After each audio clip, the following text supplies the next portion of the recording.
আমি ডিভোর্স চাই তোমার কাছ থেকে, আমি আর তোমার কাছে থাকতে পারবো না। আমার স্বামী বলে উঠলো, এটা তুমি কি বলছো? আমাকে ছাড়া তুমি কিভাবে থাকবে? তুমি কি পারবে আমাকে ভুলে গিয়ে আমাদের 2 বছর সংসার জীবনের সব স্মৃতি ভুলে আমাকে ছেড়ে থাকতে? আমি চোখের জল মুছে বললাম, আমি পারবো। কেন পারবো না? সন্তান না হওয়ার অপরাধে আমার স্বামী আরেকটা মেয়েকে বিয়ে করে সংসারে এনে তুলেছে। এখন এই সংসারে আমার আর কি প্রয়োজন আছে বলো? তুমিই বলো। তুমি তো তোমার নিজের মতন করে তোমার সংসার গুছিয়ে নিয়েছো। সেই সংসারে আমি নাইবা থাকলাম, তাতে তোমার কোনো ক্ষতি হবে না। আমার স্বামী তখন হুমকার ছেড়ে বলল, না, আমি তোমাকে ডিভোর্স দিতে পারবো না, আমি তোমাকে ছাড়তে পারবো না, আমি তোমাকে খুব ভালোবাসি বিথি। আমি বললাম, তুমি যদি আমাকে ভালোবাসতে তাহলে আমার জায়গাটা অন্য কাউকে দিতে পারতে না। আমার চোখের সামনে আমার স্বামীকে অন্য কেউ নিজের স্বামী বলে দাবি করতে পারতো না। তুমি দয়া করে আমাকে এখন মুক্তি দাও। আমার স্বামী তখন আমাকে শক্ত করে জড়িয়ে ধরে বলল, তুমি আমার সাথে থাকবে, আমি তোমাকে ছাড়তে পারবো না, এটাই আমার শেষ কথা। এই কথা বলে আমার স্বামী বেরিয়ে গেল। পর্দার পাশে আমার স্বামীর দ্বিতীয় স্ত্রী দাঁড়িয়ে দাঁড়িয়ে সব কথা শুনতেছিল। তখন আমার স্বামীকে বলল, তোমার কি সমস্যা আমি বুঝতে পারছি না। ওই মেয়েটা যখন বলছে তোমাকে বারবার নিজে ইচ্ছাতে ডিভোর্স দিতে, তুমি তাহলে কেন ডিভোর্স দিচ্ছ না? তাছাড়া তোমার প্রথম স্ত্রী কখনো সন্তান জন্ম দিতে পারবে না বলে তুমি আমাকে বিয়ে করেছো।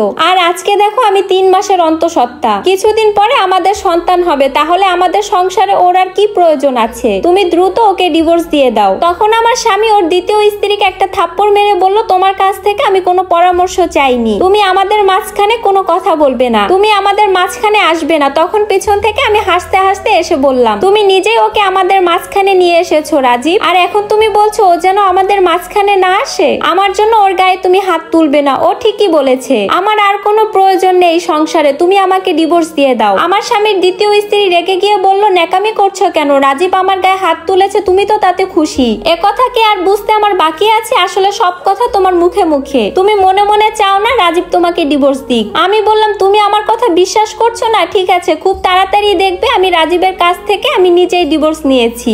এরপর আমি আমার ননাসকে ফোন দিলাম, বললাম, আপু, যেখানে আমার নিজের মানুষটাই আমার আর নিজের নেই, সে অন্য কারোর হয়ে গেছে। আমার ননাস চমকে উঠে বলল, তুমি কি বলছো এসব বিথি? আমার ভাই অন্য কারোর সাথে সংসার করছে মানি?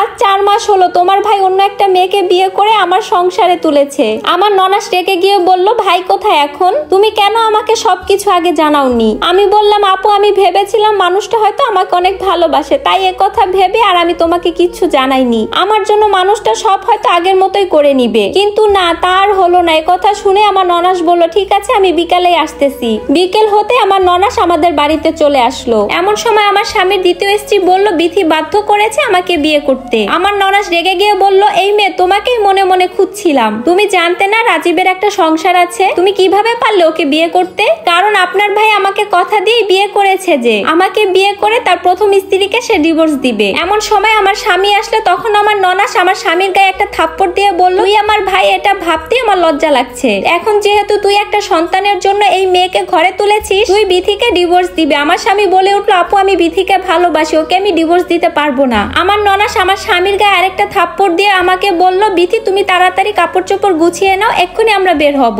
তুমি আমার সাথে আমার বাসায় থাকবে, আর ঠিক সময় মতো আমার গুণধর ভাইয়ের মুখে ডিভোর্স লেটার ছুঁড়ে মারবে তুমি। কিছুক্ষণ পর আমার ননাস আমাকে নিয়ে বের হতেই লাগলো। তখন আমার স্বামী আমাদের সামনে এসে দাঁড়ালো। আমার ননাস আমাকে বলল, আমি তোমার জন্য বাহিরে অপেক্ষা করছি, তুমি 2 মিনিটের মধ্যে ওর সাথে কথা শেষ করে বাহিরে চলে আসো। আমার ননাস বাহিরে যেতে আমার স্বামী আমার হাত ধরে বলল, প্লিজ তুমি আরেকটা বার চিন্তা করে দেখো, তুমি এভাবে আমার সংসার ছেড়ে আমাকে ছেড়ে যেও না, আমি তোমাকে খুব ভালোবাসি, আমি তোমাকে ছাড়া থাকতে পারবো না। আমি পাথরের মতন হয়ে ওর কাছ থেকে চোখগুলো ঘুরিয়ে বললাম, তুমি যদি আমাকে সত্যি সত্যি ভালোবাসতে তাহলে আমাকে এতটা কষ্ট দিতে পারতে না। এর থেকে যদি তুমি আমাকে গলা টিপে মেরে ফেলতে তাহলে আমি হাসতে হাসতে তা মেনে নিতাম। আমার স্বামী আমার পা ধরতে যাবে, তখনই আমার স্বামীর দ্বিতীয় স্ত্রী এসে ওর হাত ধরলো আর এসে বলল, যাক, এতদিনে আপদ বিদায় হচ্ছে, তাকে আর তুমি আটকেও না। বিথি আপু, তুমি এখন এখান থেকে চলে যাও।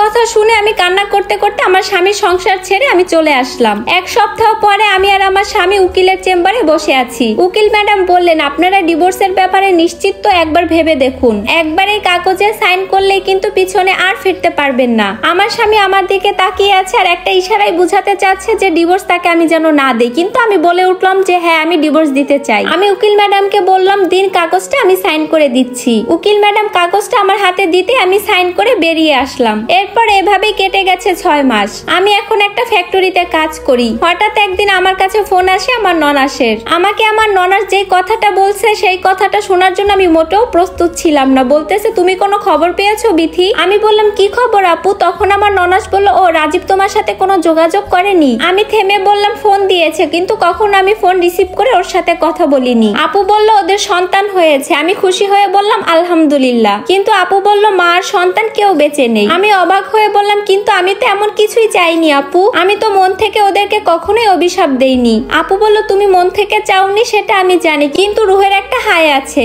একথা শুনে আমি হসপিটালে দৌড়ে গিয়ে দেখলাম আমার স্বামী হসপিটালে বসে আছে। আমি ওর পাশে গিয়ে দাঁড়াতেই ও আমাকে বলল, আমি আমার পাপের শাস্তি পেয়েছি বিথি। তোমাকে কষ্ট দিয়ে আমি সংসার করতে পারিনি। যেই সন্তানের জন্য আমি দ্বিতীয় স্ত্রীকে বিয়ে করে এনেছিলাম, দেখো ওই সন্তানকে ওরা বাঁচাতে পারেনি। আর আমার দ্বিতীয় স্ত্রীও আমাকে ছেড়ে চলে গেছে। আমি আজ খুব একা বিথি। আমি বললাম, না তুমি একা না, আমি তোমার সাথে আছি। তোমার বিথি তোমার সাথে আছে।